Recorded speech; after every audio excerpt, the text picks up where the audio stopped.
ប្រតិភូយើងខ្ញុំក៏បានទៅដល់ក្រុងរុនតាឯកស្អាតណាស់ក្រុងរុនតាឯកនេះ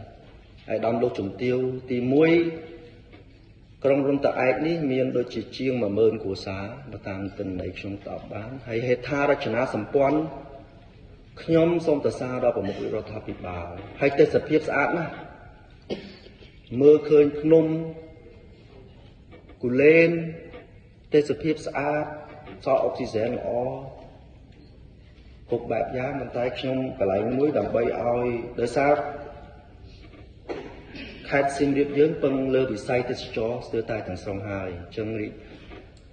ប្រជាពលរដ្ឋក៏បានស្នើសុំទៅដល់ប្រមុខរដ្ឋាភិបាលជាពិសេសខ្ញុំឃើញមានពីរផ្នែកដែលអាចជួយប្រជាពលរដ្ឋនៅក្រុងរុនតាឯកបាន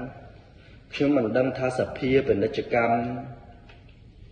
បស់ខេត្តដែលក្រោមការដឹកនាំសភាពាណិជ្ជកម្មរបស់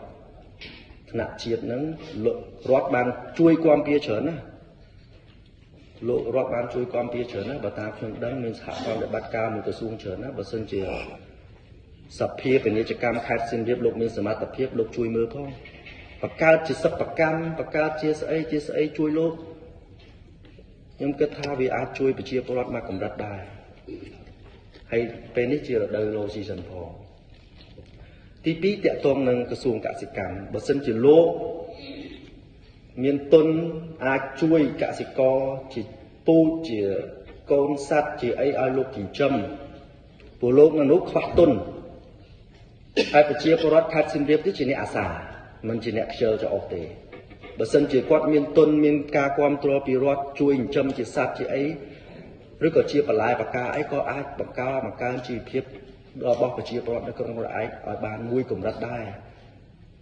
ក្រុងស្អាតប៉ុន្តែអត់មានមនុស្សឥឡូវមួយខ្ញុំចង់ជូនជាទស្សនៈទានជូនដល់ប្រមុខរដ្ឋាភិបាលផងដែរទី3ខ្ញុំ